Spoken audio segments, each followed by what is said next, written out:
दिनाच्या लाडक्या बहिणींना खूप खूप शुभेच्छा आणि महिला दिनाच्या लाडक्या पत्रकारांना पण शुभेच्छा।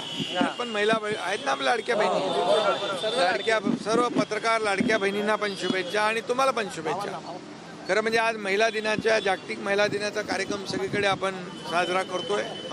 काल देखील या विषयावर विधानसभा आणि विधान परिषदेमध्ये दोन्हीकडे या महिला दिनाच्या पूर्वसंध्येला अतिशय चांगली चर्चा झाली आणि राज्य सरकार देखील आमच्या लाडक्या बहिणींच्या पाठीशी उभा आहे।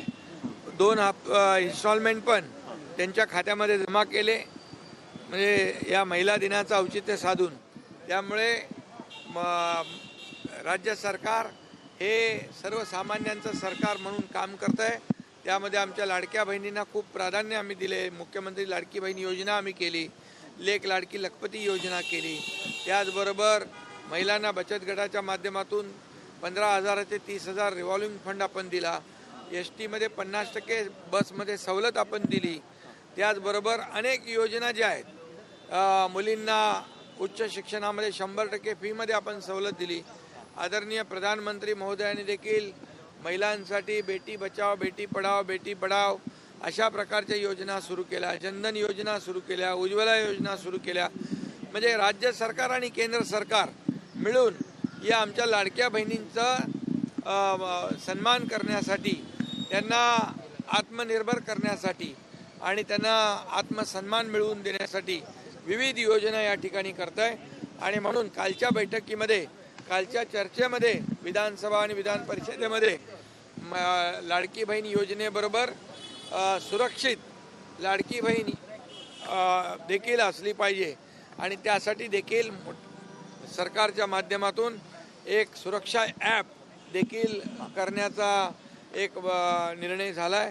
आणि त्यामध्ये नक्की आपल्या लाडक्या बहिणी कुठेही अडचणीत आल्या तर त्यांच्यावर त्यांना तात्काळ सहकार्य, त्यांना तात्काळ मदत दिली जाईल। शेवटी आता महिला आणि लाडक्या बहिणी प्रत्येक क्षेत्रामध्ये आहेत, म्हणजे अगदी वैमानिकापासून, फायटर प्लेनपासून, रेल्वेपासून, फायर फायटर पासून, इथं आपलं जे युद्ध नौका सिंधुदुर्गामध्ये आदरणीय मोदी साहेबांनी त्याचं लोकार्पण केलं, त्याची देखील ह्या सारथ्य जे आहे ती पण आपली महिला महाराष्ट्रातली लाडकी बहीण करते। त्यामुळे आता महिला कुठल्याही क्षेत्रामध्ये मागे नाहीत, त्यांना पुढेच जाण्यासाठी हे सरकार कटिबद्ध आहे। सरकार त्यांच्या पाठीशी उभा आहे आणि म्हणून पुन्हा एकदा महिला दिनाच्या जागतिक आता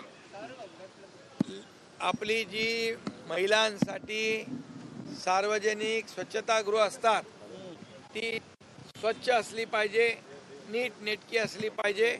आणि लाडक्या आपल्या भावांसाठी देखील, लाडक्या बहिणी आणि भावांसाठी जी स्वच्छतागृह आहेत याचं स्वच्छता टापटीप आणि त्याचं मेंटेनन्स व्यवस्थित असलं पाहिजे। आणि म्हणून सर्व ST डेपो आहेत, या ST डेपोमध्ये मंत्री महोदय प्रताप सरनाईक यांना मी सरप्राईज व्हिजिट करण्याच्या सूचना देखील दिल्यात आणि अधिकाऱ्यांना देखील सूचना दिलेल्या आहेत, जेणेकरून स्वच्छतागृह जे आहेत ही स्वच्छ आपल्याला राहतील। ये जो हम लोगों ने ये हम कभी भी कहते नहीं प्रिंटिंग मिस्टेक, ये 1500 रुपया उनको मिला। कल कई लोग बोल रहे थे क्यों नहीं मिल रहा है, कल 2 इंस्टॉलमेंट भी मिल गए। और 2100 की बात आप बता रहे हैं, तो 2100 को भी घोषणा हमारी सरकार ने की हुई है, उसका नियोजन कर रहे हैं। क्योंकि अभी ये जो आश्वासन होता है, जो जाहिरनामा होता है वो 5 साल का होता है। तो इसमें हमने जो कहा है, हमारी सरकार ने जो कहा है, बिल्कुल हम उसमें चेंज नहीं करेंगे। हमारी प्रिंटिंग मिस्टेक नहीं, उसका नियोजन करना है। सभी जैसे योजना है वो भी शुरू रहनी चाहिए। ये लाडली बहनाओं का योजना भी जो है वो भी शुरू रहनी चाहिए।